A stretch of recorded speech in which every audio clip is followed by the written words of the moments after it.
Hola, desde Acapulco en la Convención Bancaria, soy Luis Miguel González, estamos en El Economista TV, me acompaña Eduardo Huerta. Luis Miguel. Y tenemos el gusto de dar la bienvenida a nuestro estudio a Moisés Ticting, director general del Banco Monex. Gracias, muy amables por la invitación. Moisés. Moisés, además de colaborador ocasional del Economista, estás en un sector que tiene un pulso muy interesante del momento que vivimos. Me refiero, no solo eres banquero, estás en un banco que tiene mucho que ver con mercado de divisas. Desde tu ventana, ¿qué estás viendo? Bien, pues hemos visto sorprendentemente, yo diría, después de un año muy volátil el año pasado, donde desde que inició el gobierno de Trump, incluso antes, el tipo de cambio había reaccionado realmente muy negativamente, muy rápido. Después como que se estabilizó con noticias mucho más favorables, todo el mundo pensó que las cosas se tranquilizaban. Obviamente con las noticias recientes de aranceles, de proteccionismo y de negociación dura, pues el tipo de cambio podría haber sido mucho más sensible y sin embargo yo diría que ha estado dentro de lo que cabe bastante estable. O sea, de alguna forma el mercado ha decidido esperar un poco, esperar a que las noticias realmente, pues ya dejarse de tweets y empezar a ver realmente noticias reales y a ver cómo va evolucionando. Pero no hay duda de que el mercado pues va a estar muy sensible en las próximas semanas a los eventos como se van desencadenando. Por alusión, ¿te referiste más bien a las noticias en política comercial relacionadas con Estados Unidos? Yo diría que esa ha sido la parte dominante hasta ahora, pero claro que entramos a la siguiente etapa, que es justo el tema de esta convención, que es la parte política interna, ¿no? Entonces yo creo que vamos a tener una combinación de ambas, de tanto política exterior como política interna, con volatilidad seguramente en el tipo de cambio. ¿Te gusta el nivel de tipo de cambio que tenemos? Mira, creo que ha sido un nivel, como digo, que de alguna forma ha sido sostenido a pesar de noticias fluctuantes recientemente, pero sí va a depender mucho de cómo se van desencadenando ambos sectores, el lado externo y el lado interno, ¿no? Sí puede haber mucha sensibilidad ante el triunfo de uno u otro candidato y por supuesto que va a haber mucha sensibilidad ante una negociación de tipo del TLC que pueda complicarse o que sea en condiciones muy desfavorables. En El Economista hablamos con analistas de mercado cambiario y dicen el tipo de cambio está bien, ha resistido bien, pero ese no es su nivel. Como que esperan que se deprecie un poco más el peso, como que no le tienen tanta confianza al peso. Sí. ¿Tú cómo ves eso? Yo pienso que en general el sector ha estado cauteloso, no hemos visto tanto volumen como en años pasados, y eso se debe también a que de alguna forma la actividad económica no está boyante, ¿no? Empezamos a ver algunas cifras, pero realmente la actividad económica ha estado bastante pausada, yo diría, y eso afecta el volumen. A nivel, digamos, spread, margen y volatilidad, como decíamos, a pesar de las noticias que han sido, o de la incertidumbre que puede haber en las siguientes semanas, el tipo de cambio ha aguantado. Ahora, yo también creo que está muy sensible a una noticia mala, y sí se podría disparar, ¿no? Se puede disparar, no sé, digo, tal vez 2 o 3 pesos, pero es bastante. ¿Y una buena? Y una buena también podría reducirlo. 3 o 4 pesos hacia abajo. No creo que 3 o 4 pesos, pero sí un peso y medio. Entonces, sí estamos viendo un entorno donde el mercado está bastante sensible a lo que pase hacia adelante. Dices una mala noticia, una buena noticia. Danos un ejemplo de una buena noticia, aunque sea para empezarla a invocar. Claro. Bueno, yo creo que buenas noticias en el lado interno, continuidad de política económica, ¿no?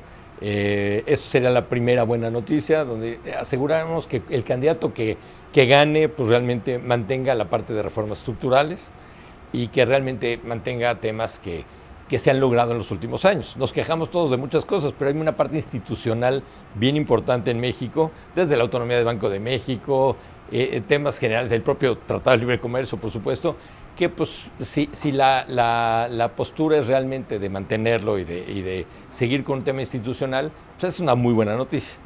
En el tema TLC, pues también una negociación que no fuera mala, ¿no? Nadie espera una excelente negociación después de la habilidad de Trump para negociar, ¿no? Simplemente este tema de los aranceles y lo que comentamos en un momento de qué tanto México y Canadá pueden estar exentos de estos aranceles si firman el libre comercio, el tratado, pues es una muestra de lo buen negociador que es este señor, ¿no? Entonces, sin esperar una maravilla de Tratado de Libre Comercio, pero creo que es importante para la inversión y la incertidumbre que de alguna forma se firme, y se firme en condiciones no tan desfavorables. Moisés, te levantas en la mañana y ves tweets y ves noticias de volatilidad y tú te remojas los bigotes, estás feliz con la volatilidad, ¿no? Vives de ella. Mira, yo te diría que sin duda la volatilidad es buena para el negocio cambiario, pero no extrema volatilidad tampoco. ¿Por qué? Porque al final del día lo más importante para el negocio cambiario es que haya volumen, que haya actividad, que haya mucho comercio exterior y haya mucha inversión en México. Acordémonos que gran parte de lo que mueve el tipo de cambio son importaciones y exportaciones, pero también cuando hay una inversión fija, cuando hay una inversión extranjera importante, como ha sido en otros años, es un factor muy, muy fuerte en el volumen del mercado cambiario.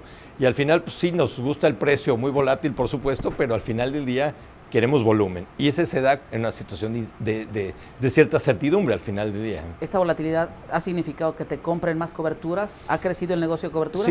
Sí, fíjate que de alguna forma, aunque el volumen en el mercado spot de tipo de cambio no ha crecido en forma tan importante, sí hemos crecido bastante en Monex en el tema de coberturas. Sentimos nosotros que poco a poco las empresas se han ido sensibilizando más a ver lo importante de cubrirse. Y no necesariamente es cubrirse contra una devaluación, también un exportador debe cubrirse contra una revaluación. Y eso también lo hemos visto, porque la volatilidad va de un lado al otro. A mí cuando un cliente me pregunta, ¿y a dónde ves el tipo de cambio? Yo le digo, mejor compra una cobertura y duerme tranquilo. Porque es bien incierto, o sea, la verdad, y sí hay instrumentos para cubrirse. Y ahí sí hemos visto un aumento de volumen. ¿Cuánto porcentaje? Tal vez, yo diría que en los últimos años, a nivel ingreso más que volumen, Monex ha ido creciendo a tasas de 2 dígitos en la venta de coberturas, tanto de tipo de cambio como de tasas de interés, que eso es bien interesante. El swap de tasas de interés que te permite cubrirte de la volatilidad en las tasas, pasando tu deuda de tasa flotante a tasa fija, ha sido un instrumento muy interesante para los clientes, sobre todo ligados a créditos en tasa flotante, y ese ha crecido de manera muy interesante. Me gustaría que siguieras contándonos ¿qué va a hacer Monex? ¿Cuál es tu visión de corto, mediano plazo? Estamos claros que hay un escenario de incertidumbre que genera volatilidad, pero nos gustaría que nos contaras un poco más qué planes tienen para 2018, en dónde están invirtiendo, en dónde están desinvirtiendo, Sí. ¿Cómo te imaginas que va a cambiar para Monex la vida después de la ley FinTech? Muy bien. Es muy buena pregunta. Bueno, yo diría en general, ¿dónde hemos invertido en el pasado y dónde seguimos invirtiendo? Hace unos años adquirimos una empresa en Estados Unidos y una empresa en Londres. Ambas son dedicadas al mercado cambiario tanto spot como forwards. Entonces, esas empresas han crecido bien y esperamos que sigan creciendo, sobre todo con clientes, pues tal vez europeos e incluso asiáticos que de alguna forma van entendiendo muy bien el tema de las coberturas cambiarias y operan mucho forwards. Es un negocio donde esperamos que siga cambiando, que siga creciendo, a pesar de la ley FinTech. Finalmente sí hay un requerimiento de asesoría atrás, ¿no? Por otro lado, en el lado del banco, pues hemos crecido en los últimos años la parte crediticia. Por supuesto que un año difícil, si es que se da, pues puede afectar la calidad de cartera crediticia, pero estamos conscientes de que al final, bajo cualquier expectativa política en México, pues el crédito debe seguir creciendo. Es una necesidad del país que se debe ir satisfaciendo en el tiempo. Entonces seguimos invirtiendo en la parte de crédito. Queremos ser mucho más un servicio integral como banco, no solo la parte cambiaria, pero tenemos 25,000 grupos empresariales que atendemos en cambios, que lo lógico es darles servicio en otros productos. Le hace derivados, captación y crédito. Por ahí pesqué que decías a pesar de la ley FinTech. Sí, bueno. ¿Qué no te gusta de la ley FinTech? Bueno, más bien, no tanto a pesar de la ley FinTech, más bien a pesar del movimiento en FinTech. O sea, no podemos ignorar que hay una tendencia importante en los mercados al tema de electrónico, y ahí nosotros estamos invirtiendo también en forma importante.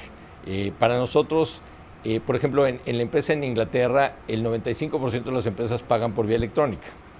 En México todavía hay una costumbre, como que el cliente está un poco más reacio, pero es algo hacia donde tenemos que ir. ¿Qué porcentaje tenemos en México? En México todavía es bajo, yo diría que, no tengo el dato exacto, pero menos de un 25%. Entonces creo que es una tendencia a la que México tal vez se incorpora un poco tarde, pero hay que incorporarse rápido y se va a mover para allá y nosotros estamos listos para incorporar la parte electrónica. ¿Ya cambiaron la sede de la empresa de cambios de Londres a Madrid? No, realmente seguimos con la empresa en Londres como base, Monex Europe se llama, tiene oficinas en Madrid y en Ámsterdam. También estamos colgando la oficina de Monex Canadá en Toronto desde Londres, desde Monex Europe. Pero sí va a cambiar, perdón, la parte. No sí necesariamente va a cambiar. El tema Brexit, por supuesto que es una incertidumbre, pero estamos esperando. Somos lo suficientemente chicos para podernos mover rápido y tenemos la ventaja de que ya tenemos la oficina en Madrid o en Ámsterdam si quisiéramos mover el tema de permisos y el tema de autorizaciones en Europa, ¿no? Pero lo que los abogados ingleses nos dicen, sí hay que prepararse, pero todavía está muy incierto el Brexit. Entonces podemos esperar todavía un poco. Luis Miguel te preguntaba un poco las inversiones a largo plazo. El año pasado Venture Capital les iba a poner unos pesos ahí, ¿no? No Sí. se concretó eso. ¿Qué pasó y qué van a hacer para suplir esto? Realmente hubo un interés de este grupo de inversionistas, Ventura Capital se llama. Al final percibimos que no juntaron el dinero que querían. Yo diría que fue un poco, siempre que tienes un inversionista interesante, pues te entusiasma porque ves que entra capital a la empresa. Te sientes bonito, ¿no? Sí, aunque no era necesario el capital, somos de los bancos más capitalizados del sistema. Bueno, arriba del promedio sin problema. Pero dijimos, si vamos a crecer dinámicamente en crédito, no nos viene mal un socio inversionista. Estamos contemplando otras alternativas, curiosamente, no puedo platicar de ellas, pero sí hay varios interesados en invertir algo, y no estoy hablando de porcentajes muy altos. Ser socios de ustedes. Sí, Okay. sí, con un monto pequeño, pero que nos ayuda a nosotros. Viene un tema importante en el tema de capitalización, o sea, Basilea sigue evolucionando y cada vez va a haber más requerimientos. Antes no se medía el riesgo operacional, ahora se mide. Se medía el riesgo crédito y se medía el riesgo mercado, pero cada vez hay más requerimientos. Entonces, tener siempre un socio que te pueda apoyar en tu crecimiento es importante. No lo necesitamos, pero damos la bienvenida si el precio es adecuado. Obviamente, si el precio no es adecuado, no hay interés por parte de Monex, ¿no? Para cerrar, una palabra para definir 2018. Bueno, yo diría que 2018, la palabra que lo define sí es incertidumbre. Eso es lo que vamos a vivir y hay que estar listos para ello. Y yo diría, pues las empresas y los clientes tienen que estar preparados para ello y hay herramientas para mitigar, no para evitarla, pero sí para mitigar los efectos. Moisés, ha sido un gusto tenerte aquí en Gracias, nuestra Miguel. casa, El Economista. Gracias, Eduardo. Gracias. Muy amables ambos. A ustedes, amigos, síganos en El Economista TV. Estamos en Acapulco desde la Convención Bancaria.